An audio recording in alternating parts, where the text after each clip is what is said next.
Hello? Hello po, good afternoon. Ako po si Vian. Ah, Sir Lon Senatore po. opo, opo.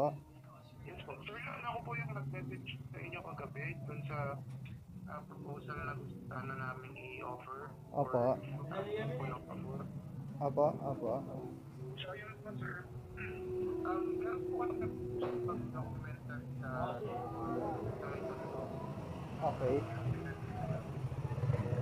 Sana po yung insight nyo. Palagay nyo po, ano po yung pinakamagandang area para po sa documentary tungkol sa recycling sa area po.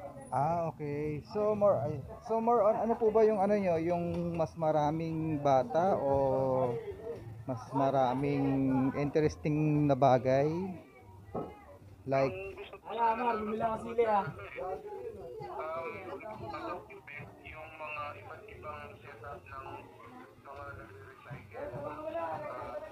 Tulad dun sa mga ang tawag kasi doon, copper wire. okay. Yung sa ano, doon naman yon sa Road 10 naman yon. Marami din naman doon ano, mga activities, yung mga nagbabasura, ganun. Tapos pwede rin tayo sa Smoky Mountain.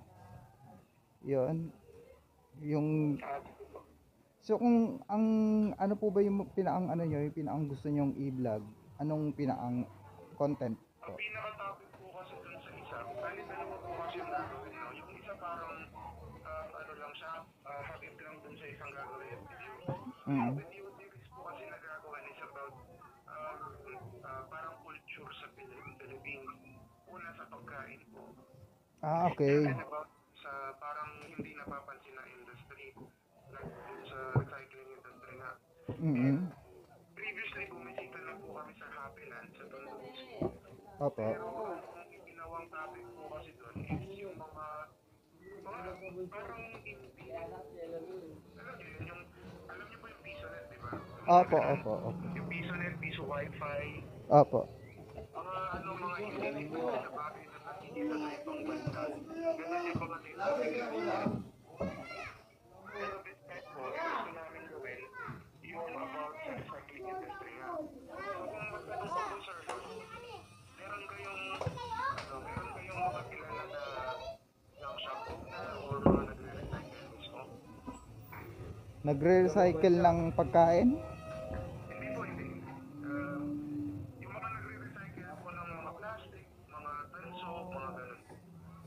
Doon po yan tama, doon po yan sa may ano, sa may Happy Land po. Meron din po mga, ang dami po kasing mga junk shop doon. So yun. Pero may mga kilala po kayo na junk shop owner na bigyan. Ay wala po ang kilalang ganun po eh na junk shop owner. Makiyar naman po kayo sa area kung sakaling po na pwede namin kayong, pwede namin kayong bigyan ng example na pwede namin ma-recycle. Opo, pwede po kasi almost 3 years na akong pabalik-balik diyan sa Tondo eh. Kasi ayun kasi yung content ko eh, yung palakad-lakad sa buong Kamaynalaan. Parang nag-recycle po kasi yun yung sinabi niyo po, biro lang siya.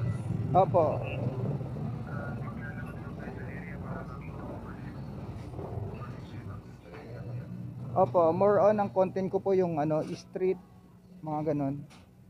Okay. Street and residential.